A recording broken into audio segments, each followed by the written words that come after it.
The next top game is 9 Chronicles, so watch this video till the end to know my opinions about this game. Hi, if you're new here, I'm Kusha, and in this channel I take a look at Web3 games. And in this video I'm looking at 9 Chronicles because according to GameFi report, this is one of the top 20 games in 2023. And as you can see by its chart, it has been growing in users in the past few months. So when you go to their website, they actually say they are the 5th blockchain game according to DApp Radar, but that has changed. So if you come to DApp Radar and look at the top games, you can see that 9 Chronicles is at number 13, which is not bad. 13 is great. I'm sure by now we have over 200 games, so being 13 is actually good. And once we go to 9 Chronicles page on DApp Radar, you can see that it's saying that in 24 hours it has about 30,000 active players. And in the past 30 days, it has 54,000 active players, which is not bad. But again, we don't know how many of them are bots. And if you look at the historical data, you can see the users are actually growing, and which makes it interesting because we know that the bull run has passed, the hype of the game has passed, but the users are still growing. So there should be something there. And if you look at the token price, you can see the high prices are gone. So maybe the new players, they haven't seen those numbers. And we can say they're not the bag holders and stuck with the game.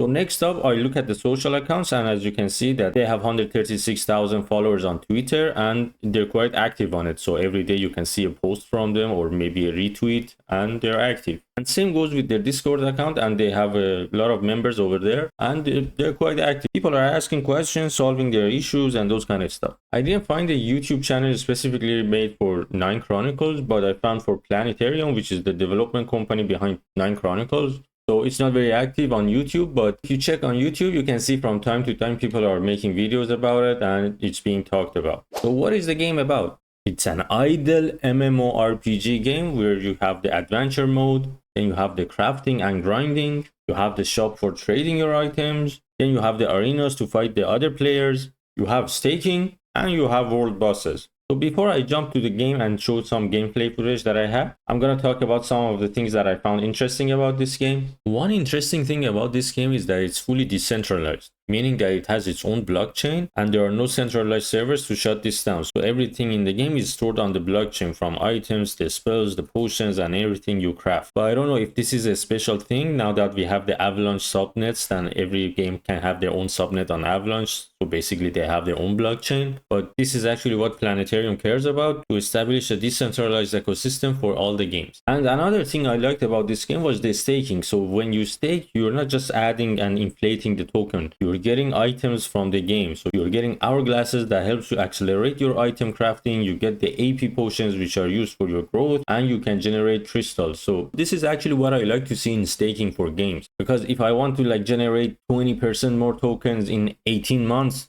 I can just go buy 20% more tokens on the market. So why do I need to wait 18 months? And who knows, in those 18 months, what's going to happen? The token is going to like go down 85%. So I'll be losing. But if I get some items, some features which I cannot get outside the staking ecosystem, this is going to be good. So if I'm playing this game, I want to stake and get the benefit of staking like this. So let's jump into the game. Okay, once you get into the game, this is the first page you see. You have all your items here, your adventure, your workshop, your staking, your shop, and the world boss and the arena and those kind of stuff.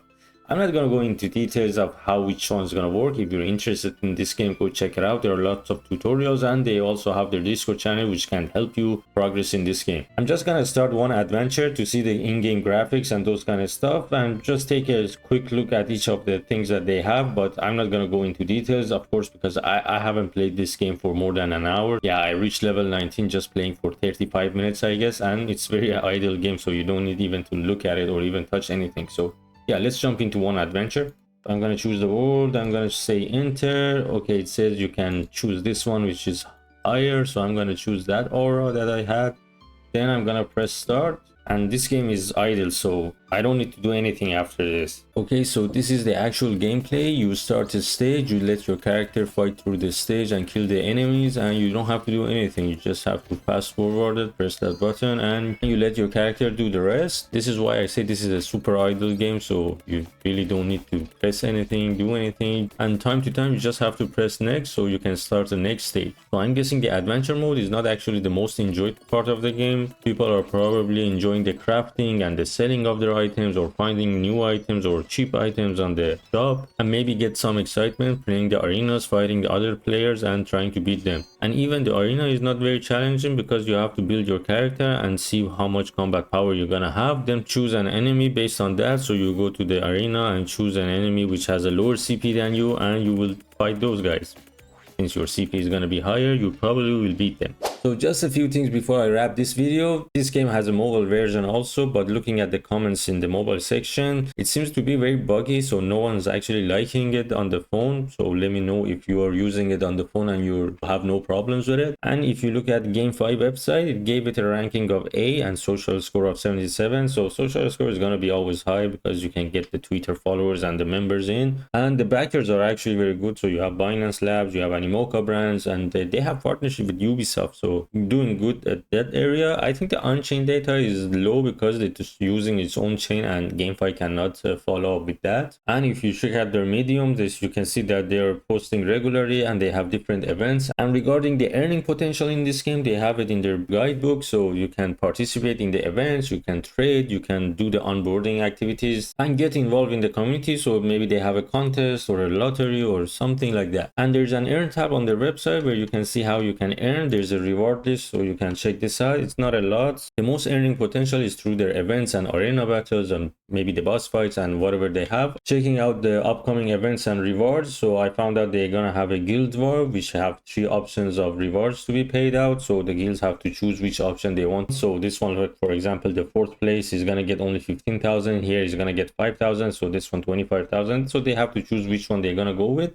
But I don't know why they don't add up. So this is, I think fewer is 200, about 220 or something. This one is 245. This one is 244.5. I don't know why they don't add up to be the same. So at these prices, the first guild is gonna win $8,000 worth of rewards. So I don't know how many people are going to be in one guild and it's going to get distributed evenly between them or not, but yeah, that's a potential earning. So if you play this game and you know about the potential earnings, please comment down. We'd like to know how this game is doing. And checking out the roadmap, it seems to be completed in 2022. I couldn't find anything for 2023 and 2024, and I've seen people asking about the new roadmap on their Discord, but no response as of yet. But recently they have published a new chain. So by doing this, they have separated the OGs and the seasoned players from the new players that want to jump into the games. So everyone has started fresh in the new chain, and you cannot bridge between the chains. So anything you have on the old Odin chain is going to stay there, and the new chain is going to have its own things. And I don't know how many times they're going to repeat this. So maybe there's going to be another chain. So they find out, okay, now these people have also advanced and leveled up. So we want to onboard new players and they don't want to feel left behind. So let's start a new chain. Maybe they can do that.